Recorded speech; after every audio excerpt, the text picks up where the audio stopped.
memberikan makna buat kita semua ya. Nanti Bapak Ibu bisa sharekan, bisa dipakai untuk kepentingan diri sendiri dan lain sebagainya. Nah, jadi konsepnya tadi sehat, bahagia, panjang umur ya. Kita mau panjang umur. Tapi tentu saja kalau kita panjang umur dalam usia lanjut ya tidak merepotkan orang lain ya. Kita juga sehat, nggak sakit-sakitan, kita juga bahagia, nggak suka marah-marah, ngerepotin orang lain. Nah, sekarang yang pertama, kita mau lihat dulu satu video berikut. Silakan.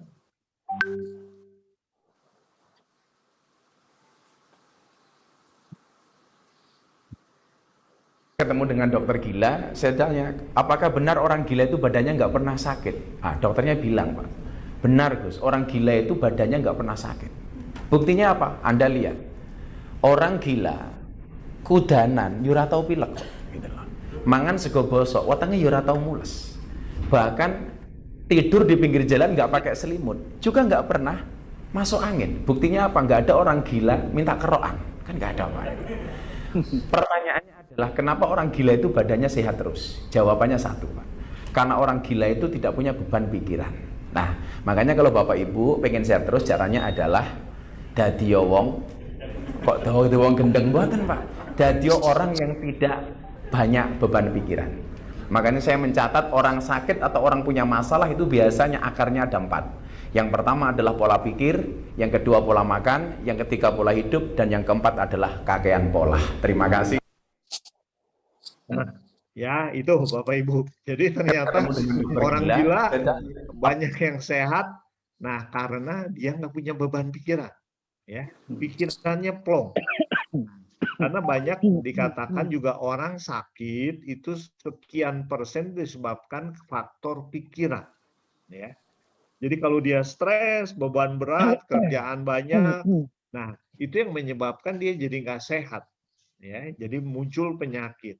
Nah, jadi kalau begitu tadi kalau Anda mau sehat, jadilah bukan orang gila ya, tapi jadilah yang kita nggak punya beban pikiran. Kemudian tadi salah pikir, salah makan, salah pola hidup. Ya, nah yang menyebabkan kita jadi nggak benar, mungkin tidur kurang dan sebagainya. Nah, intinya sebenarnya yang tadi dipaparkan itu kurang lebih seperti itu. Nah, kita akan lihat yang berikutnya adalah saya ambil satu kasus dulu. Kita lihat Presiden Amerika yang baru, ya, Joe Biden, ya. Nah, kalau dilihat dia usianya sudah 78 tahun dan ternyata dia masih merasa muda dan masih muda. Coba kita lihat pikirannya terganggu atau tidak. Istrinya meninggal tahun 72, setengah abad yang lalu kurang lebih ya, dalam kecelakaan lalu lintas. Kemudian anak pertamanya meninggal 5 tahun lalu karena kanker otak. Anak keduanya juga bukan orang yang sukses. Dia kecanduan kokain. Nah, dikeluarkan dari Angkatan Laut Amerika. Nah, Bidennya sendiri menderita Bell's palsy, ya. Jadi ototnya itu ada gangguan di wajah. Nah, jadi kalau begitu, dia punya beban, punya. Ya, waduh pikirannya terganggu. Nah, dan anaknya juga gagal, malu-maluin. Tetapi dia pada usia ke-78 mampu menjadi presiden Amerika. Nah, dan ia memang secara fisik dan mental sehat. Ya, jadi mungkin waktu mau pemilihan presiden dari partainya udah dicek dulu dia sehat. Nah, yang jadi pertanyaan kalau Joe Biden ini umur 78 tahun masih sehat, masih fit, bisa jadi presiden, bagaimana dengan Anda? Bagaimana dengan saya? Nah, kita kadang-kadang kita aduh umur saya udah 60 lebih nih, udah tua, ya udah nggak bisa apa-apa. Nah, kalau pikiran kita berpikir kita udah tua, kita udah loyo, nah di ilmu NLP tentang otak itu dikatakan, apa yang kita pikirkan itulah yang akan terjadi. Jadi, kita juga harus merasa kita fit, kita masih muda. Nah, itu Anda ucapkan pada diri sendiri setiap bangun pagi, boleh satukan dalam doa. Tuhan, terima kasih saya diberi kesehatan, saya masih diberi kekuatan dan sebagainya. Ya, jadi pikiran kita harus memotivasi diri kita bahwa kita masih muda. Jadi kalau masih ada cita-cita yang belum tercapai, masih sempat. Umur saya misalnya 63, Jubiden ini 78. Jadi saya masih punya waktu 15 tahun kalau Tuhan izinkan, ya, kalau panjang umur. Nah, jadi bekerja keraslah dan raih apa yang belum dapat Anda capai sekarang. Nah, ini kan luar biasa. Jadi Presiden Amerika kemarin, presiden yang kemarin juga sebenarnya udah senior 70 tahun, ya. Nah, ternyata banyak tokoh-tokoh dunia yang mengalami luar biasa. Kita ngelihat sekarang, lihat nggak usah jauh-jauh. Kita lihat ke negara tetangga. Anda kenal Pak Mahathir Muhammad? Nah, Pak Mahathir Muhammad itu adalah ya. Nah, sekarang 96 betul ya. Pada usia 93 dia bersedia menjadi Perdana Menteri Malaysia untuk kedua kalinya. Kenapa? Karena dia melihat Malaysia morat-marit. Ekonominya, Perdana Menterinya koruptor. Nah, maka Pak Mahathir bersedia menjadi Perdana Menteri lagi. Nah, kita lihat coba videonya. Apa yang dia katakan? Pada usia 93 ini apa yang dia lakukan? Sekarang ini yang boleh saya lakukan ialah kayu sepeda ataupun bawa kereta. Itu kegemaran saya. Dan kalau saya tak bawa seminggu, saya takut saya hilang kecekapan. Itu berapa jauh? Kadang-kadang 2 jam. Bicycle pun kadang-kadang 18 kilo. Nah, itu. Jadi Pak Mahathir Muhammad, dia sebut tadi apa? Bawa kereta. Nah, kereta itu di sana kan mobil, ya. Kalau di Indonesia sepeda kereta angin. Nah, kalau sana di Malaysia sepeda bicycle. Dia naik sepeda bisa 18 kilo. Nah, nyetir mobil bisa 2 jam. Nah, pada usia 93. Aduh, kalau sekarang orang usia 70 di Indonesia rata-rata aduh udah loyo lah, udah nggak bisa apa-apa. Nah, Pak Mahathir ini contoh yang luar biasa. Ya, dia nggak jauh-jauh, bukan di Amerika, bukan di Eropa, tapi di tetangga kita Malaysia, orang Melayu yang masih serumpun. Nah, ternyata dengan 93 dia masih fit. Nah, yang jadi pertanyaan, next slide ya, di situ, apakah kita mau nggak panjang umur? Rata-rata orang bilang mau. Ya, kenapa? Karena selamat ulang tahun, selamat panjang umur. Nah, selamat ulang tahun itu sebenarnya bukan usianya bertambah, tapi sebenarnya masa hidupnya berkurang. Karena kalau masa hidup saya misalnya sampai 70, saya ulang tahun nih, ya jadi udah tinggal 2001 tinggal 9 tahun, 2021, 2022 tinggal 8 tahun. Nah, jadi kesempatan kita berkurang. Tapi kita nggak tahu rencana Tuhan, ya. Nah, kita mau panjang umur, tetapi asal sehat, asal tua, tidak merepotkan anak cucu dan sebagainya. Nah, ini contoh foto yang ditampilkan tuh foto orang Jepang yang usianya waktu itu dia pemegang rekor dunia 118 tahun yang masih hidup. Ya, saya lupa namanya siapa. Nah, dia dapat sertifikat ini. Nah, yang jadi pertanyaan, Anda mau panjang umur? Mau. Nah, tapi karena itu tadi kendalikan pikiran, ya, berolahraga, tetap sehat. Apalagi nanti kita lihat. Nah, next slide. Nah, di slide berikutnya, sebenarnya menurut penelitian dari National Geographic, itu ada di dunia itu yang namanya the blue zone. Ya. The blue zone ini, zona biru ini, adalah ada beberapa tempat, 5 daerah di dunia yang memiliki orang-orang yang berusia panjang di atas rata-rata manusia lain, ya, di daerah lain. Nah, kita mau lihat di mana saja itu. Nah, dari penelitian dari National Geographic itu yang dilakukan oleh Dan Buettner ini, nah akhirnya dijadikan buku The Blue Zone, ya. Kemudian National Geographic juga melanjutkan edisi itu, ya, dalam majalahnya The Secret of Living Longer. Nah, gimana supaya panjang umur? Nah, gimana supaya happy? Nah, jadi mau nggak mau happiness, living longer, kesehatan itu saling berkaitan. Nah, saya akan mengajak Bapak Ibu untuk melihat satu persatu. Daerah mana aja sih itu? Nah, kita lihat yang pertama. Yang pertama itu di Yunani, ya. Namanya daerah Ikraria. Nah, lihat ini contohnya penduduknya usia 100, usia 103, usia 99. Nah, jadi dikatakan 1 dari 3 penduduk di Ikraria itu berusia di atas 90 tahun. Jadi sepertiganya udah tua-tua memang. Mungkin generasi mudanya piramidanya jadi terbalik ya. Jadi banyakkan tua sepertiganya. Nah, Ikraria itu di mana? Nah, itu antara Turki dengan Yunani. Ya, ada satu daerah, nah itu 30 mil dari pantai Turki. Jadi antara Turki dan Yunani. Kuncinya apa di Yunani itu? Ternyata setiap orang itu punya hubungan yang akrab satu sama lain. Jadi bahagia. Jadi mata tetangga, wah itu mah musuh. Nah, itu udah jadi stres gitu ya.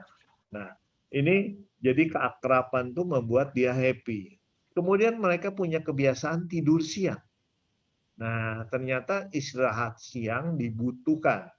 Walaupun kita mungkin nggak bisa lama. Ya, tidur siang, kalau saya bisa tidur siang mungkin cuma 15 menit, tapi bangun segar. Nah, itu sangat enak sekali. Karena kalau saya mau kerja, udah ngantuk, udah nggak bisa mikir, mendingan tidur dulu. Nah, tidur 15 menit itu sangat berharga. Kemudian juga di Yunani, Ikraria itu ada diet Mediterania. Nah, apa yang dilakukan?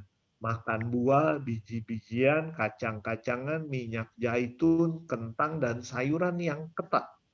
Jadi mereka banyaknya makan itu. Nah, jadi salah satu kunci kesehatan adalah makanannya, jenis makanan. Ya, biji-bijian, kacang, minyak zaitun, dan seterusnya.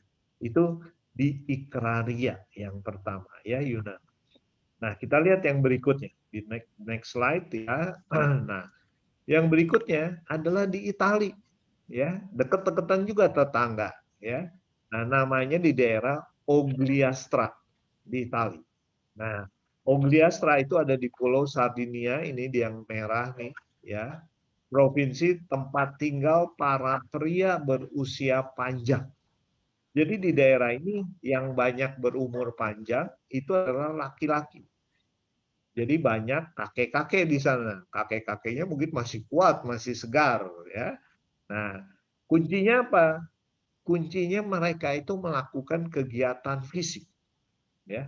Mereka itu bekerja sebagai petani atau sebagai penggembala ternak.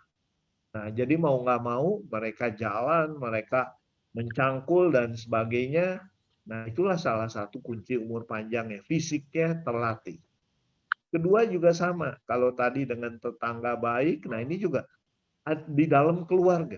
Hubungan emosional yang kuat di dalam keluarga, terutama anak perempuan di Italia, itu mau merawat orang tuanya dengan sukacita, bukan terpaksa. Nah, jadi artinya orang tuanya juga happy. Nah, kalau di Indonesia kita lihat, yang banyak yang lebih tua laki-laki atau perempuan? Bu Siska, Bu Evi, laki-laki apa perempuan? Perempuan, Pak. Ya, kebanyakan perempuan ya. Nah, karena yang laki-laki biasanya udah meninggal dulu. Nah, istrinya baru masih kuat ya, masih panjang. Makanya di beberapa kelompok kan ada ikatan janda. Nah, ikatan duda jarang ya. Nah, ini. Kemudian juga mereka minum anggur merah. Nah, meminum wine itu juga menyehatkan karena membuat peredaran darah hangat. Ya, tentu saja jangan banyak-banyak. Kalau banyak-banyak jadi mabok nanti. Ya. Nah, ini yang kedua. Tadi di Yunani, sekarang di Itali. Nah, kebanyakan di sini sekarang adalah di Amerika. Nah, Amerika sebagai negara sibuk ternyata punya satu daerah, punya satu kota namanya Loma Linda. Ada university juga di situ, California. Nah, penduduk di sana kebanyakan berusia panjang karena apa? Nah, di sini kaitannya dengan agama, dengan kegiatan spiritual, ya. Jadi mereka itu kebanyakan di Loma Linda itu umatnya beragama Advent hari ke-7. Nah, agama Advent itu mengatakan mereka pantang makan daging dan mereka hari ke-7 tidak melakukan kegiatan apa-apa. Nah, itulah salah satu kunci kesehatan mereka. Jadi mereka punya diet, ya, aturan makan yang namanya diet Alkitab karena mereka memang beragama Kristen Advent, ya. Nah, yang dikonsumsi apa? Mereka nggak makan daging, kacang-kacangan, biji-bijian, buah dan sayuran. Nah, jadi mereka makannya sabu, ya. Tapi sabunya bukan apa narkotik, ya, sayur dan buah. Nah, ini sama biji-biji dan kacangan. Dilarang merokok, minum alkohol dilarang. Kalau tadi yang di Itali minum anggur merah, nah mereka nggak boleh mengandung alkohol. Dan karena ini mereka dari satu komunitas agama, maka mereka memiliki hubungan keakraban juga dengan sesama anggota gereja Advent. Ya, nah, jadi kalau kita lihat ada beberapa kesamaan dari 3 daerah ini. Yang pertama makannya kacang-kacangan, biji-bijian, sabu, ya, ada olahraga fisik tadi di Yunani dan Igraria. Kemudian ada juga yang punya kaitannya dengan masalah emosional. Ya, entah di sini di gereja, di Itali tadi di rumah, di Yunani tadi dengan tetangga dan sebagainya, ya. Nah, berikutnya kita lihat di Nicoya, ya, Nicoya atau Nicoya bacanya saya juga kurang jelas, dari Costa Rica. Di sini memang tidak banyak informasi yang bisa disajikan. Tapi kalau dilihat di gambar, ya mereka juga sebenarnya semacam petani. Ya. Di daerah yang pemandangannya indah, semenanjung di pinggir pantai Nicoya, ya. Jadi mereka juga hidupnya pasti happy, nggak ada beban. Nah, itu salah satu kunci panjang umur. Ya. Di Costa Rica yang keempat. Nah, cuma di sini tidak banyak yang bisa disajikan. Yang tadi Loma Linda udah, ya. Oh, tadi yang Nicoya ini kelewat, ya. Sekarang kita lanjutkan yang kelima, ini yang fenomenal di Okinawa.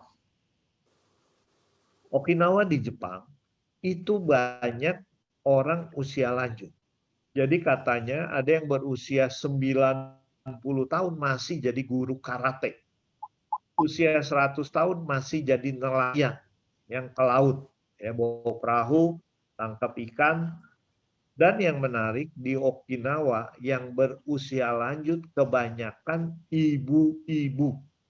Nah, lain sama di Italia Yunani tadi yang lebih banyak bapak-bapak. Nah, di sini persentasenya lebih banyak ibu-ibu, ya. Nah, kita lanjutkan, kita lihat. Ini contoh orang Jepang. Ibu-ibu wanita yang berumur panjang karena mereka juga punya kegiatan. Ini mungkin lagi memilah-milah rumput laut. Ya, karena ini di laut Okinawa. Nah, mereka juga terus beraktivitas, ya. Jadi bukannya saya udah umur 70 saya pensiun, tinggal duduk di kursi, males goyang-goyang. Nah, bukan. Mereka masih bersemangat kerja. Salah satu prinsipnya itu adalah ikigai. Namanya ikigai. Ikigai itu apa? Ikigai itu sulit diterjemahkan, ya. Karena ternyata kalau ditanya orang Jepang, mereka juga tahu ikigai, tapi kalau ditanyakan apa itu mereka nggak ngerti. Nah, Jadi ikigai ini sulit diterjemahkan dalam bahasa Jepang. Iki itu hidup. Nah, gai itu alasan, ya, atau nilai-nilai untuk hidup. Nah, jadi secara sederhana itu adalah alasan Anda untuk hidup. Kenapa saya mau hidup? Nah, ada nilai-nilai. Saya harus bermanfaat buat orang lain dan sebagainya. Nah, tapi dalam pengertian lain, sederhana, ikigai juga diekspresikan sebagai alasan untuk bangun di pagi hari. Jadi mereka menghadapi hari esok itu mempunyai semangat. Wah, hari esok saya perlu melakukan ini, saya masih ada yang belum dilakukan ini. Nah, itu membawa ke mereka semangat hidup. Nah, itulah ikigai. Jadi prinsip ikigai ini berkembang di Jepang. Tetapi orang Jepang tahu itu sebagai moto prinsip hidup. Nah, orang Barat mempelajari ikigai ini apa sih? Nah, ternyata ikigai banyak dikembangkan oleh penulis-penulis ahli dari Eropa, ada orang Spanyol dan sebagainya. Mereka yang bikin buku tentang ikigai.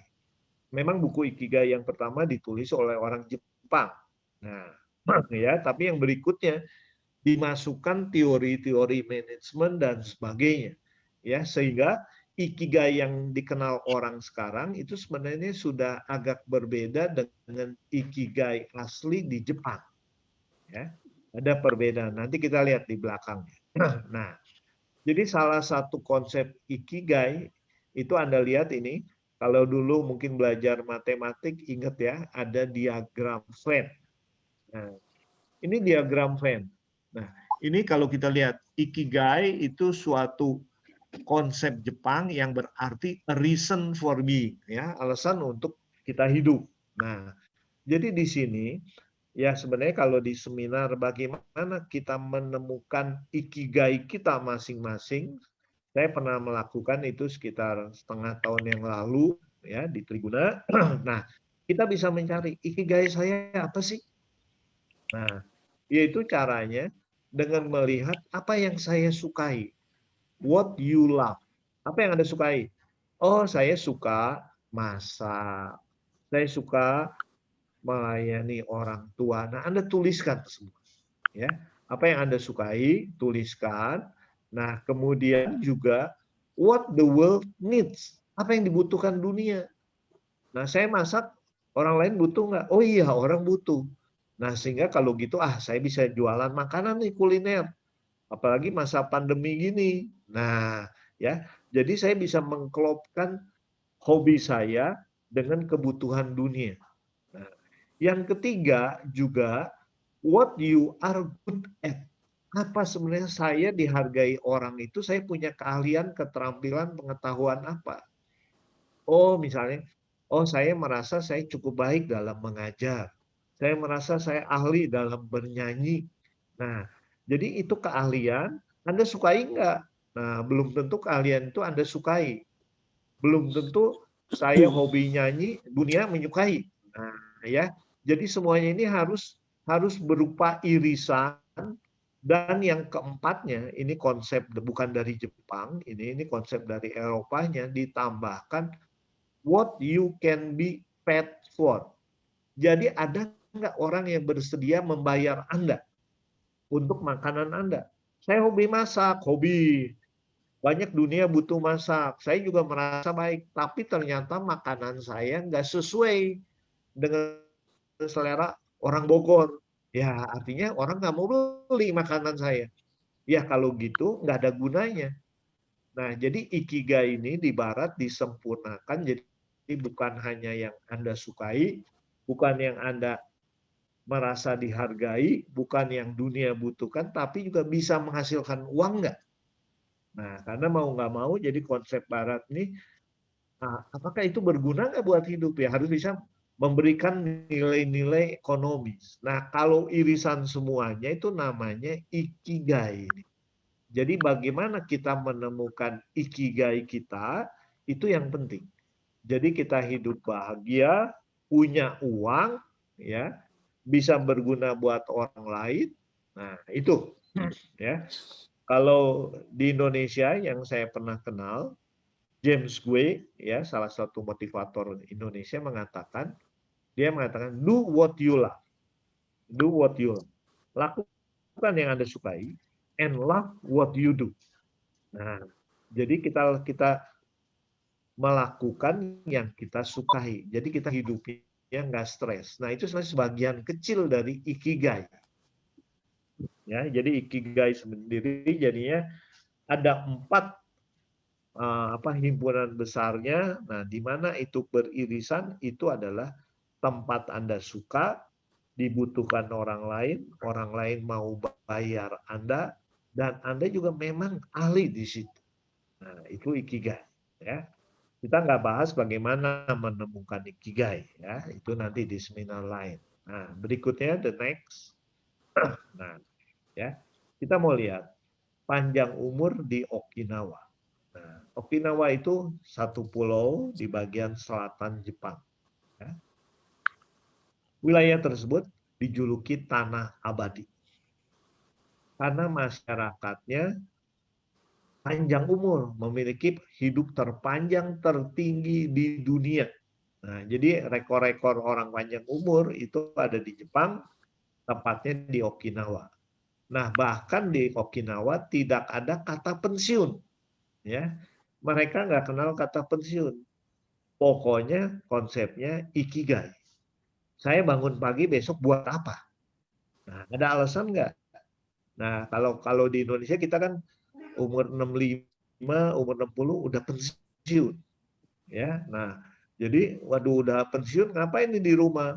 Ya, dengerin burung, duduk di kursi males, nggak mikir lagi. Nah, akibatnya karena otak kita nggak dipakai seperti otot, nah jadi loyo, jadi cepet pikun.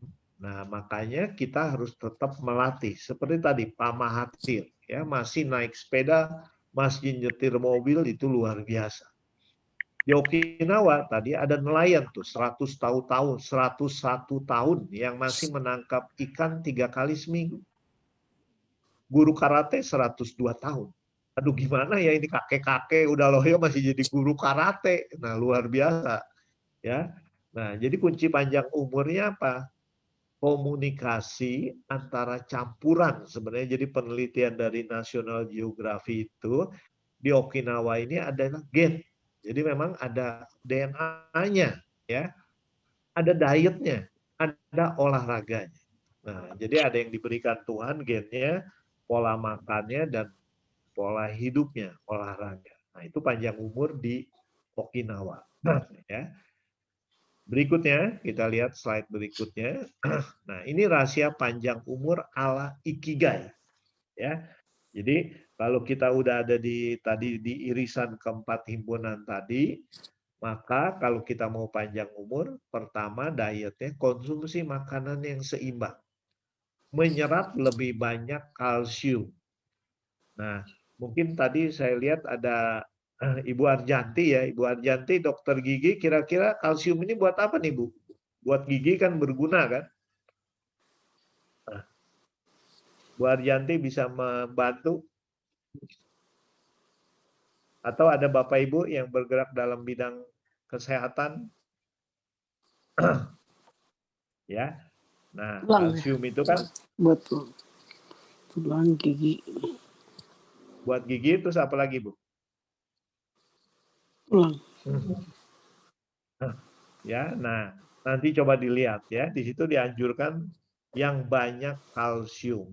Kalau nggak salah kalsium itu banyak di pisang ya, apa kalium pisang? Potasium. Bisa Potasium. potasium. Oh, potasium ya, ya. Nah, jadi kita lihat, kemudian juga berjemur di bawah sinar matahari. Nah, sekarang kan antara lain karena COVID banyak orang berjemur untuk mendapatkan vitamin D. Nah, kata teman saya yang dokter di Amerika, dia mengatakan kita perlu berjemur. Memang dulu kita diajarin salah, berjemurnya jam 9. Nah, ternyata jam 9 itu belum bagus, ya, malahan kulit yang jadi hitam, jadi angus. Nah, jam 11 ke atas. Dan berjemurnya nggak usah lama-lama, cukup 15 menit saja. Ya. Tapi kalau bisa banyak permukaan tubuh yang kena sinar mataharinya. Jadi kalau kita berjemur tapi pakai baju tangan panjang, celana panjang yang kena mataharinya sedikit jadi sebenarnya. Dan yang ketiga, tidur nyenyak yang cukup. Jadi tidur juga penting. Minimal katanya anak-anak kan tidur 8 jam. Orang dewasa, saya tanya ke teman saya yang dokter tadi, 7 jam apakah harus? Tergantung, setiap orang berbeda. Ada yang 5 jam cukup, ada yang 7 jam. Dia mengasih contoh Margaret Thatcher, ya mantan Perdana Menteri Inggris, Grace. itu dia hanya tidur sekitar 2 jam sehari. Ya. Nah, kenapa? Karena dia dalam waktu 2 jam dia udah merasa segar lagi. Nah, sehingga waktunya banyak bisa dipakai. Yang ketiga, hindari stres. Ini pikiran. Alkohol, tembakau, kafein. Nah, walaupun dalam kadar sedikit mungkin masing-masing bermanfaat. Ya. Ini rahasia panjang umur ala Ikigai. Nanti kita lihat lagi di belakang. Berikutnya. Nah, kita lihat ini. Ada satu buku lagi yang menunjukkan bagaimana kalau Anda mau sehat, diet ala Okinawa. Nah, jadi di Jepang, di Okinawa yang panjang umur tadi, National Geographic sudah menjelaskan salah satunya adalah faktor diet. Ini konsumsi sabu, ya sayuran, buah-buahan, konsumsi biji-bijian, kacang-kacangan sama kayak yang di Yunani.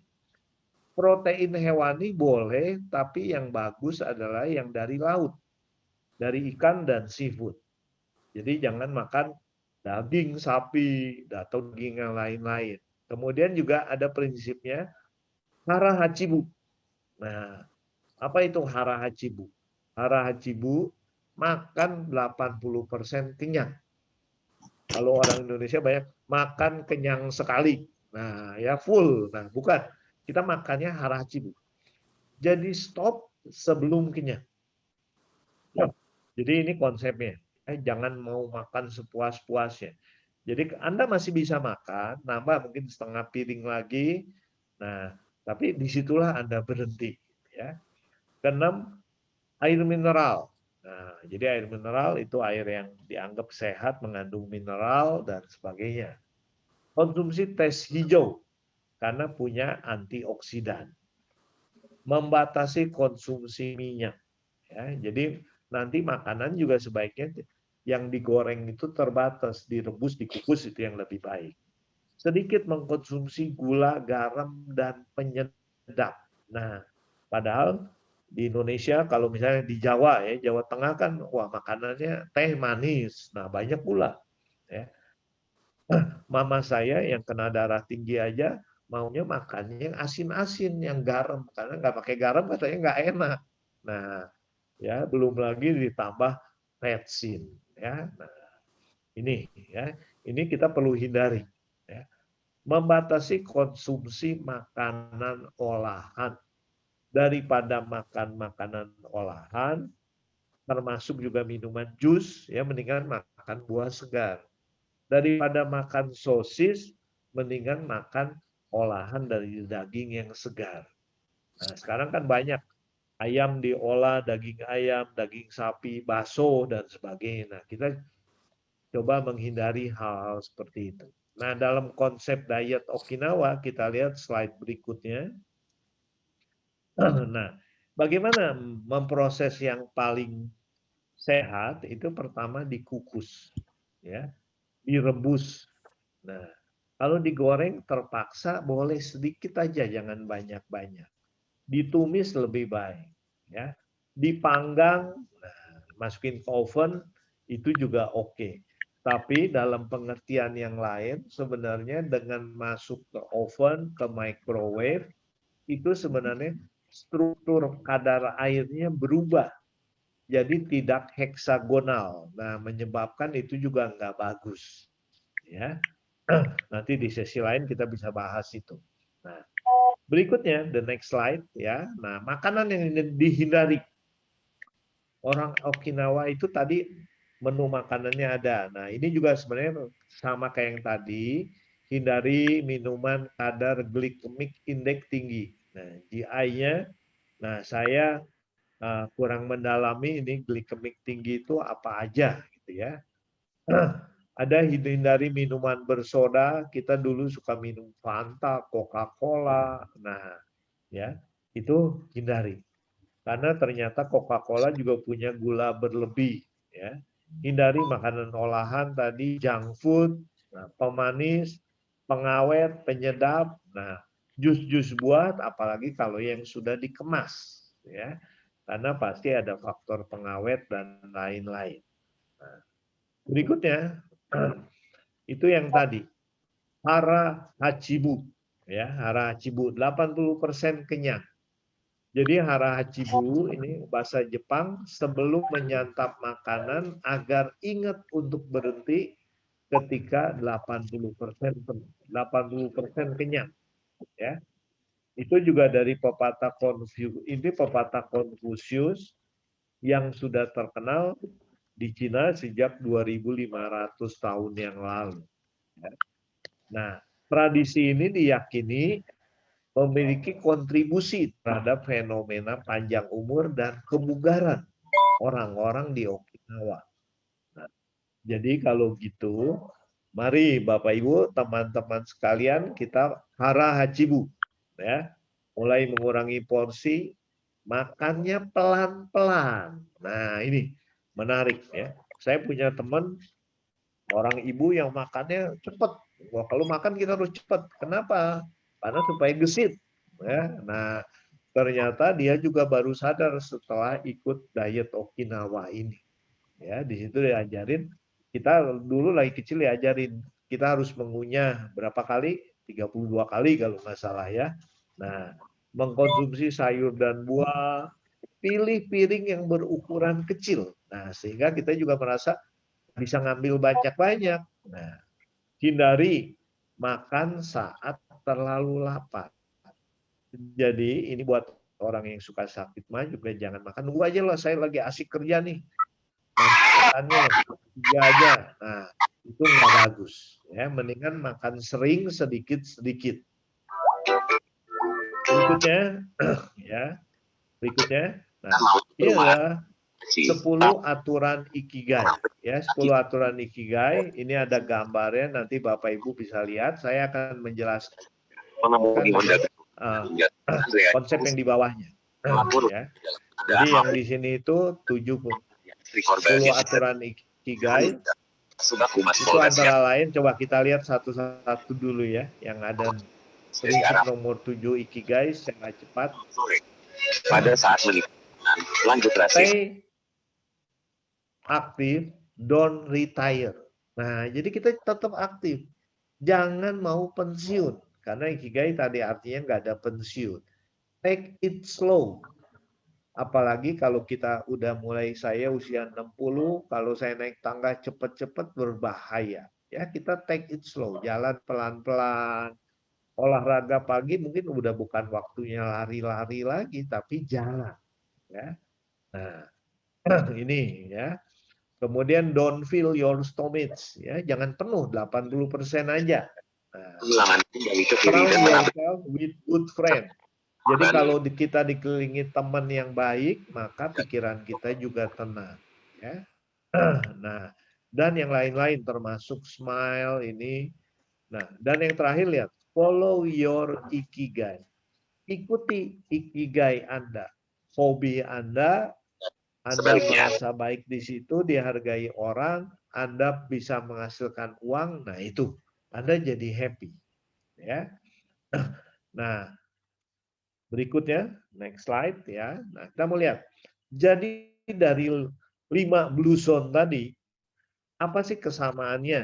Nah, ada beberapa kesamaan. Ternyata supaya kita panjang umur, makan secukupnya, jangan terlalu kenyang.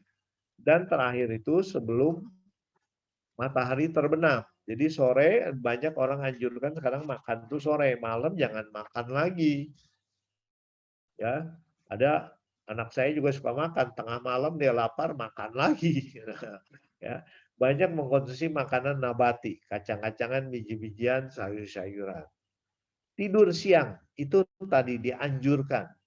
Malam juga kita juga beristirahat dengan cukup baik, cukup nyenyak. Jadi jangan salah satu gangguan adalah kita baru tidur 1 jam, udah mau pipis, udah mau ke WC, atau nggak bisa tidur. Nah, itu berbahaya. Nanti dalam konsep sehat, kita harus bisa beristirahat tidur dengan nyaman. Melakukan aktivitas fisik tadi ada minimal sedikit berolahraga.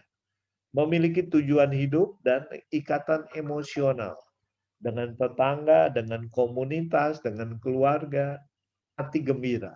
Nah, ada lagu, hati yang gembira adalah obat. Nah, jadi dengan nggak ada pikiran tadi orang gila tadi, ya nggak ada beban pikiran itu sehat. Tergabung dalam suatu kelompok keagamaan. Nah, terserah agama Anda apa. Dengan punya teman-teman yang satu komunitas itu akan happy. Dan sekarang itu konsep bahagia dan panjang umur. Nah, sekarang saya mau lihat konsep sehat sebelum nanti dilanjutkan Pak Hendra, ya. Tadi untuk sehat itu 90% penyakit disebabkan karena pikiran. Tadi ya, orang gila sehat karena nggak mikir macam-macam, nggak makan, nggak punya uang, happy yang penting. Nah, pikiran itu sering terganggu oleh gerimis. Apa itu gerimis, Bapak Ibu? Gerimis itu singkatan dari gelisah, risau, dan pesimis. Nah, kalau Anda gelisah, mikirin besok saya makan apa ya? Nah, orang gila tadi besok makan nggak makan terserahlah, ya nggak perlu dirisauin. Dia selalu optimis, besok pasti ada yang beri saya makan. Nah, ini ya jangan gerimis. Gelisah, risau, pesimis. Kita perlu optimis. Nah, terakhir saya akan tutup dengan satu video ya.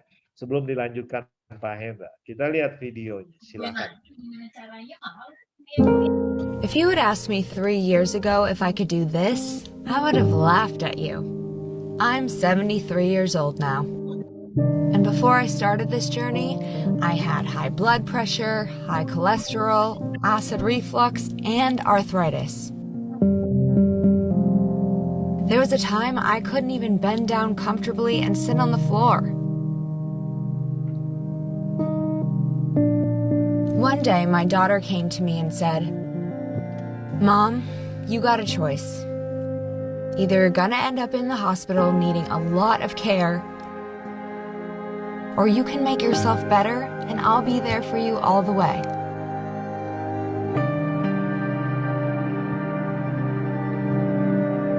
In 2017, I joined an online program for women committed to getting into shape. I had no expectations.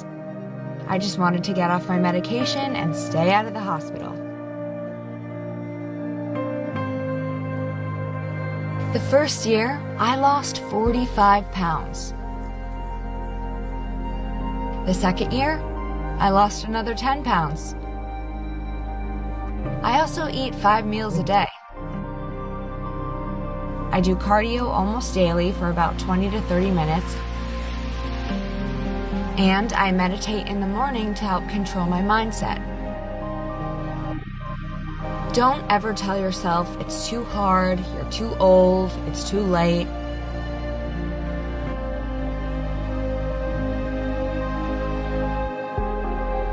Remind yourself that poor health is not inevitable. And aging doesn't have to be a death sentence. Look at me. I'm just an ordinary woman who allowed herself to finally start to grow again. If I had one wish at my age, it would be that my journey can inspire and give hope to those that have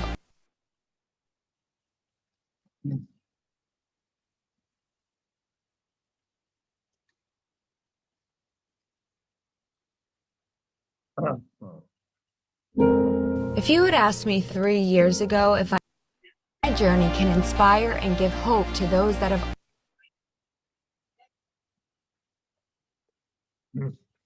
Ya, oke, mungkin cukup videonya. Ya, nah kita lihat jadi tadi si ibu tadi usia 73 tahun. dengan banyak penyakit, ya, darah tinggi dan sebagainya. Nah, tapi kemudian dia diajak oleh putrinya melakukan perubahan. Nah, ternyata berat badannya berkurang 45 pound, ya, sekitar 20 kilo dalam waktu setahun. Tahun kedua juga turun lagi 10 pound. Nah, dia hidup sehat. Nah, hidup bahagia. Nah, jadi Bapak Ibu, teman-teman sekalian, nah, mau hidup panjang umur? Mau. Nah, makanya kita juga perlu hidup yang sehat. Jadi kita akan bisa menikmati hidup, ya, dengan bahagia. Jadi marilah kita menikmati hidup seperti Jubidan, seperti Pak Mahathir, ya, seperti si ibu tadi, ya. Dia hidup bahagia, nah, hidup sehat. Jangan berpikir sudah tua, ya. Kita masih punya kesempatan untuk hidup.